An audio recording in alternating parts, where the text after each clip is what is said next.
বন্ধুরা এখানে প্রথমে কিন্তু একটা জিনিস দেখলাম, সেটা কিন্তু দেখে অবাক হচ্ছি। এই যে বিভিন্ন কেমিক্যালস দিয়ে কিন্তু এই যে সাপের কিন্তু যে কী কী সাপ আছে কি সেগুলোই কিন্তু এখানে রাখা হয়েছে আর কি। যে সাপ কিভাবে বাড়ি থেকে রেস্কিউ করে সেইটা কিন্তু দেখানো হয়েছে আর কি। দেখতে পাচ্ছেন আপনারা ওখানে কিন্তু ঘড়িয়াল শুয়ে আছে, একটা দুটো তিনটে চারটে। তো ওই পাশে কিন্তু কচ্ছপরা আছে, প্লাস এই পাশে কিন্তু ঘড়িয়াল। তো এই যে ময়ূর কিন্তু যাচ্ছে আর কি। ওখানে কিন্তু দুটো টিয়া পাখিও আছে, অনেকগুলো টিয়া পাখিই আছে। তো এই জায়গাটা আপনারা দেখছেন, এটা হচ্ছে হরিণরা কিন্তু খেতে আসে এখানে, ঠিক আছে। হ্যালো বন্ধুরা, welcome to my channel Yadav blogs. হ্যাঁ, শুনতে একটু অন্যরকম হলেও আমি নামটা কিন্তু চেঞ্জ করেছি। কেন চেঞ্জ করেছি আজকের এই ভিডিওর মাধ্যমে আমি আপনাদের বলে দেব। তো আজকে আমি যাব বেথুয়া ডৌরিতে। বেথুয়া ডৌরি যেটা নদীয়ার অভয়ারণ্য বলা হয় একটা, তো সেখানেই যাব এবং কিভাবে যাব সব কিছুই থাকছে। আপনারা যে কোনো লালগোল্লা গামী ট্রেন ধরে বেথুয়া ডৌরি স্টেশনে নামবেন এবং সেখান থেকে 1 নম্বর প্ল্যাটফর্মে গিয়ে আপনারা টোটো বা অটো ধরে মাত্র 10 টাকায় কিন্তু চলে আসতে পারেন এই বেথুয়া ডৌরি অভয়ারণ্যই।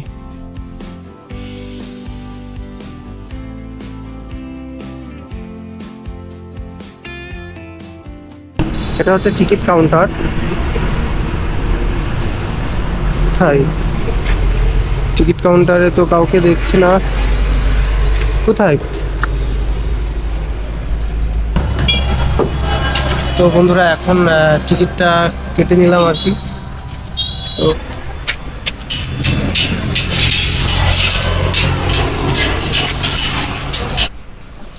তো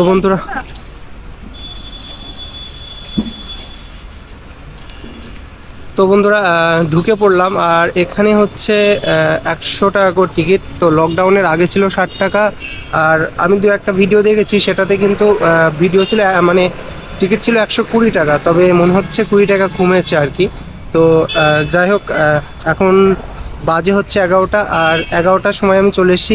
এর আগে কিন্তু আমি একদিন এসেছিলাম, কিন্তু সেই দিনটাতে আমার মানে আমি জানি না, কারণ সপ্তাহে একদিন বন্ধ ছিল, সেটা হচ্ছে বুধবার। আর বুধবারের দিনে আমি কিন্তু এসেছিলাম, এই জন্য কিন্তু আমাকে আর কি ভিতরে কিছু মানে এখানে অফ ছিল, তো এই জন্য কিছু দেখাতে পারিনি সেদিন। তো আবার এসছি শুধু দেখানোর জন্য আপনাদের। তো একটা জিনিস দেখলাম, যেটা হচ্ছে সব জায়গায় লেখা আছে যে অরণ্যের ভিতরে মানে এই অভয়ারণ্যের ভিতরে কিন্তু কোনো কিছুই ফেলা যাবে না। প্লাস্টিক থেকে শুরু করে প্লাস্টিকের দ্রব্য সামগ্রী কিন্তু কোনো কিছুই ফেলা যাবে না। তো এইবার প্রথম থেকে মানে গেটে ঢুকতেই বা সাইডেই কিন্তু একটা নেচার ইন্টারপ্রিশন সেন্টার বলে একটা জায়গা আছে। এই যে এখানে সম্ভবত এর ভিতরে অনেক কিছু আছে, সেগুলি হচ্ছে দেখানোর চেষ্টা করব। তো বন্ধুরা এখানে প্রথমে কিন্তু একটা জিনিস দেখলাম, সেটা কিন্তু দেখে অবাক হচ্ছি। এই যে বিভিন্ন কেমিক্যালস দিয়ে কিন্তু এই যে সাপের কিন্তু যে কী কী সাপ আছে কি সেগুলোই কিন্তু এখানে রাখা হয়েছে আর কি। তো এই দেখাচ্ছি, উপরটা হচ্ছে মিষ্টি জলের কুমির থেকে শুরু করে মিষ্টি জলের কুমিরের ডিম, ময়ূরের ডিম, ময়াল সাপের ডিম, কচ্ছপের ডিম, নোনা জলের কুমির সব কিন্তু বিভিন্ন ধরনের সাপ সব এখানে কিন্তু বিভিন্ন রকম জিনিস দেখানো হয়েছে। তো আর এই দিকে কিন্তু 3D মডেলের পাখি থেকে শুরু করে বনের যেগুলো মানে প্রাণী থাকে সেগুলো কিন্তু দেখিয়েছে আর কি 3D কোয়ালিটির। আর এই পাশে কিন্তু যে সাপ কিভাবে বাড়ি থেকে রেস্কিউ করে সেইটা কিন্তু দেখানো হয়েছে আর কি। বেশ ভালোই লাগছে এটা। তো এবার কিন্তু আরেকটা জিনিস দেখুন, এটা কিন্তু সেই হাজারদুয়ারি। তো হাজারদুয়ারির যেই মানে প্যালেসটা, সেই প্যালেসটা কিন্তু এখানে দেওয়া হয়েছে। এই কাটরা মসজিদ, সেই কাটরা মসজিদটা কিন্তু এখানে দেওয়া হয়েছে। ইয়েটা দেওয়া হয়েছে মানে কৃষ্ণচন্দ্রের গেট, কৃষ্ণনগরের যে রাজবাড়ির এটা। আর এইটা হচ্ছে সেই কীর্তিবাসের তোরণ। আর এখান থেকেই কিন্তু কীর্তিবাস যে বাংলায় রামায়ণ রচনা করেছিলেন সেই পুরো স্ট্রাকচারটা কিন্তু এখানে তুলে ধরেছে আর কি। কীর্তিবাসের ভিডিও কিন্তু আমার চ্যানেলে আছে, আপনারা চাইলে দেখে নিতে পারেন। আমি ডিসক্রিপশনে লিঙ্কটা দিয়ে দেবো। কৃষ্ণনগর মানে এখানে যা যা দেখছি সবগুলোই প্রায় আছে। শিবনিবাসের যে এশিয়ার সব থেকে বড় শিবলিঙ্গর যে ইয়েটা সেটা কিন্তু দেওয়া আছে, মানে এগুলো মানে খাচ্ছে আর কি, আহার করছে সেগুলো এখানে দেওয়া আছে। প্লাস এখানে আরেকটা সুন্দরভাবে যে এই যে কুমির বা ময়াল যাই বলি না কেন সেইগুলো কিন্তু জলের ভিতরে আছে, সেগুলোও কিন্তু সুন্দর করে দেওয়া আছে। এছাড়াও কিন্তু অনেক কিছুই কিন্তু দেওয়া আছে। আর এখানে কিন্তু একটা জিনিস দেখছি, সেটা হচ্ছে হয়তো কেউ বন দপ্তরের কেউ বাঘটা শিকার করে নিয়ে যাচ্ছে, সেই সময় সেগুলো কিন্তু দেওয়া হয়েছে। স্টোন হবে, বিভিন্ন ধরনের স্টোন পাথর ওখানে রাখা হয়েছে।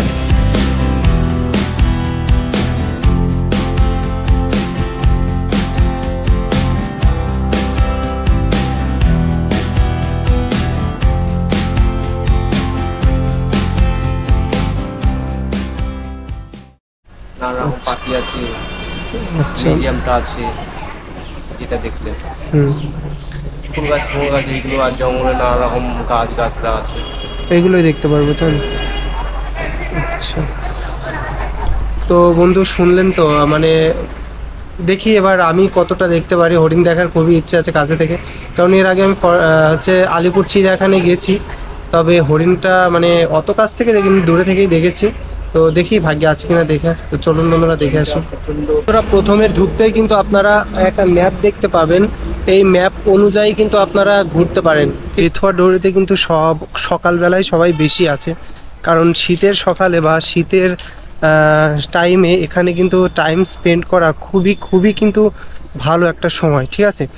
আর আমি যখন আসি বাইরে কয়েকজন মানে পিকনিক করছিল, সেটা দেখলাম বেশ ভালোই, কারণ এর ভিতরে তো পিকনিক করার কোনো অনুমতি নেই, বাইরে পিকনিক হচ্ছিল। প্লাস এটা কিন্তু দেখেই তারা এখান থেকে চলে যাবে। তো যে লাইনটা দেখলেন ওখানে কিন্তু একটা কুমিরের বা ঘড়িয়ালের স্ট্রাকচার দেওয়া আছে, মানে একটা মূর্তি দেওয়া আছে। আর এই দিক দিয়েই কিন্তু আমি যাচ্ছি সেখানে আর কি। চারিপাশে কিন্তু একদম ঘন অরণ্য, ঠিক আছে, মানে চারিপাশে একদম ঘন অরণ্য, তার মাঝখান দিয়ে যাচ্ছি। আর একটা কথা বলি, আমি ভেবেছিলাম যে বেশি মানুষ হবে না, তবে সামনে পেছনে কিন্তু ভালোই মানুষ আছে, ঠিক আছে। বনের ভিতর একা একা ঘোরা একটু ভয় ভয় সেটা ফিলিং কাজ করে, তো আর কি এই জন্য আর কি বলছিলাম। তো এই জায়গাটা দেখতে পাচ্ছেন কিনা জানি না। তো এই জায়গাটা আপনারা দেখছেন, এটা হচ্ছে হরিণরা কিন্তু খেতে আসে এখানে, ঠিক আছে। এই যে এখানে কিন্তু সব কিছু দেওয়া আছে, এই যে এখানে কিন্তু এগুলো দেওয়া আছে বিভিন্ন জায়গায়, ওই যে জায়গাগুলো দেখছেন ওখানেও কিন্তু দেওয়া আছে, সব কাছে কিন্তু হরিণরা খেতে আসে। মানে মানুষ একদম থাকে না বলতে গেলেই, মানে একদম নিস্তব্ধ পরিবেশ, শান্ত পরিবেশ, তখনই কিন্তু তারা আসে। আপনারা যেতে যেতেই কিন্তু এমন ধরনের ব্যানার বা এমন ধরনের সাইনবোর্ড কিন্তু অনেক দেখতে পারবেন, যেখানে লেখা আছে পশুকে স্পর্শ বা বিভিন্ন রকম ইয়ে করা যাবে না আর কি, যাতে পশুরা বা প্রাণীরা বিরক্ত হয় সেগুলো আর কি করা যাবে না। তো এই ইয়েগুলো কিন্তু খুবই ভালো একটা কাজ, যে আমরা যখন যেখানে ঘুরতে যাই, বিশেষ করে চিড়িয়াখানা বা অন্যান্য জায়গা, সেখানে কিন্তু আমরা অনেক মানুষ আছে ভিতরে যেগুলি প্রাণীদের বিভিন্ন ধরনের সমস্যার ইয়ে করে। তো এই সাইনবোর্ডটা বা এটা দেওয়ার এটাই মানে যে ঘুরতে এসেছো কিন্তু কিন্তু কোনো যেন বিরক্ত করা না হয় কাউকে।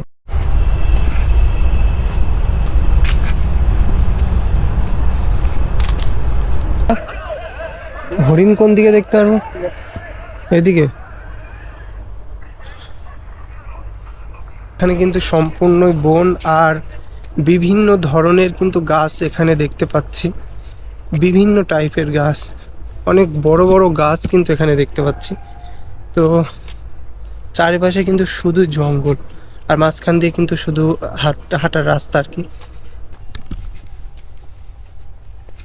চলে এসছি। আর ঘড়িয়ালের সাথে সাথে কিন্তু এখানে আপনাদের দেখতে পারবেন আপনারা হচ্ছে কচ্ছপ, ঠিক আছে। ওই যে কচ্ছপগুলো কিন্তু উঠে আছে, ওই যে উপরে উঠে আছে, আপনাদের দেখাতে পাচ্ছে কিনা জানি না, কচ্ছপ কিন্তু উঠে আছে। আর ঘড়িয়াল কিন্তু ভেবেছিলাম যে নেই বা শুয়ে আছে রোদের ইয়েতে, কিন্তু দেখতে পাচ্ছি যে ঘড়িয়াল কিন্তু ওই যে শুয়ে আছে। হ্যাঁ,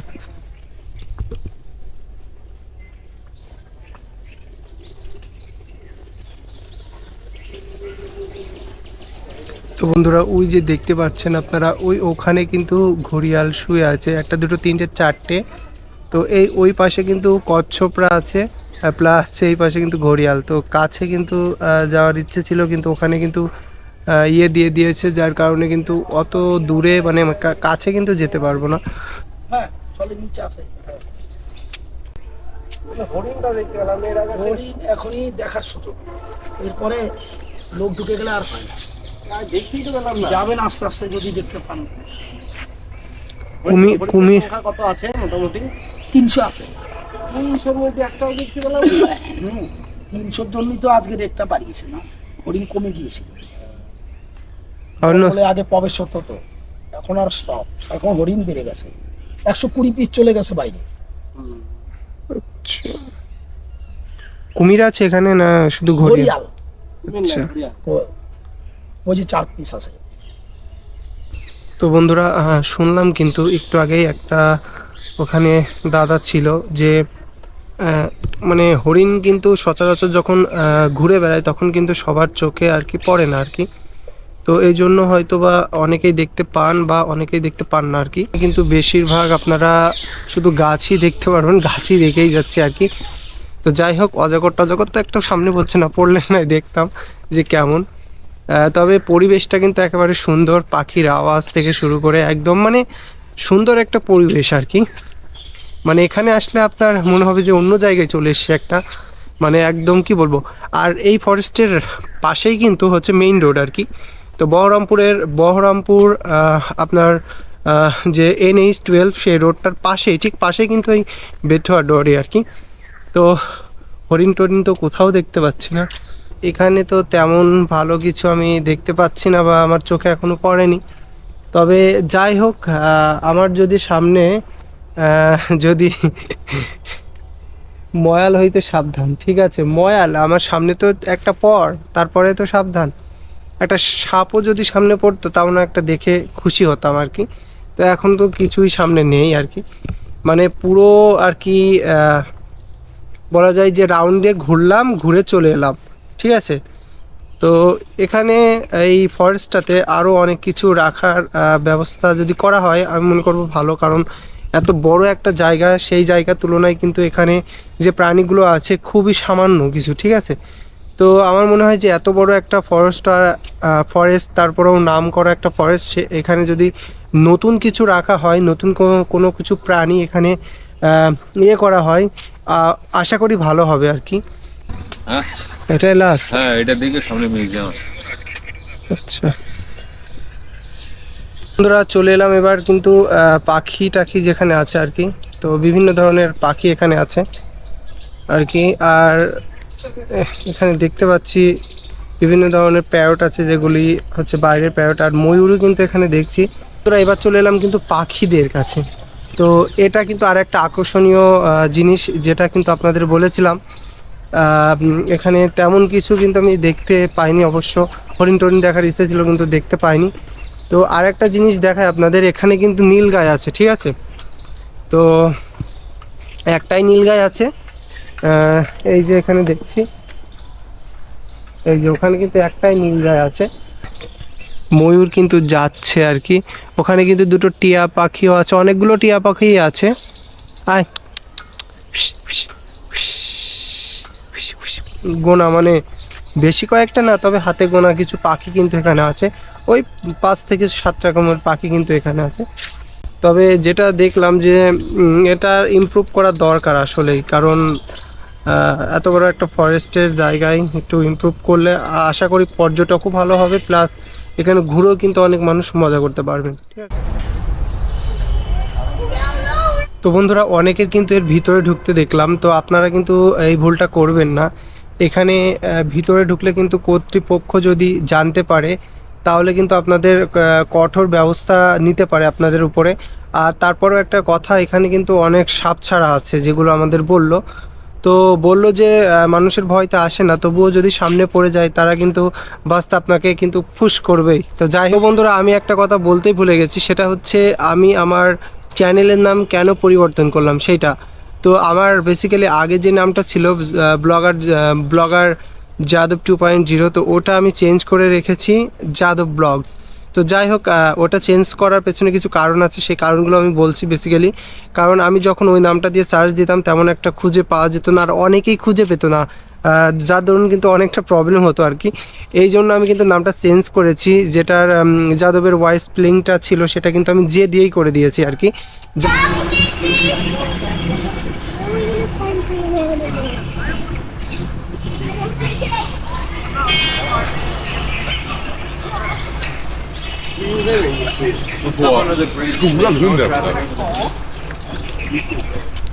তো বন্ধুরা, এখানে কিন্তু ফরেনার্সরাও দেখলাম, অনেকগুলো ফরেনার্স কিন্তু গেল। তো যেহেতু অনেকটা কাছে আছে মায়াপুর থেকে, সেজন্যই তারা এখানে কিন্তু ঘুরতে আসে। একটা জিনিস দেখেছি, তাদের কিন্তু একদম সিম্পল, তারা কোনো মানে একদম সিম্পলভাবেই আসে, বেশ ভালো লাগলো আর কি। তো যাই হোক, কেমন লাগলো ভিডিওটা এইটা কিন্তু আপনারা অবশ্যই কমেন্ট করে জানাবেন। আর ভালো লাগলে লাইক কমেন্ট অবশ্যই সাবস্ক্রাইব করবেন, কারণ একটা ভিডিও করতে আপনারা তো জানেন কত পরিশ্রম করতে হয়। আর সেখানে যদি আপনারা লাইক কমেন্ট শেয়ার যদি না করেন তাহলে বুঝতেই পারছেন যে কতটা মানে খারাপ লাগে আর কি। তো যাই হোক বন্ধুরা, আজকে এই পর্যন্তই। নতুন কোনো ভিডিও নিয়ে নতুন কোনো জায়গায় দেখা হচ্ছে। ভালো থাকবেন, সুস্থ থাকবেন, আর আমার চ্যানেলে নতুন হয়ে থাকলে অবশ্যই সাবস্ক্রাইব করবেন। হ্যাঁ, মনে রাখুন, যাদব ব্লগস।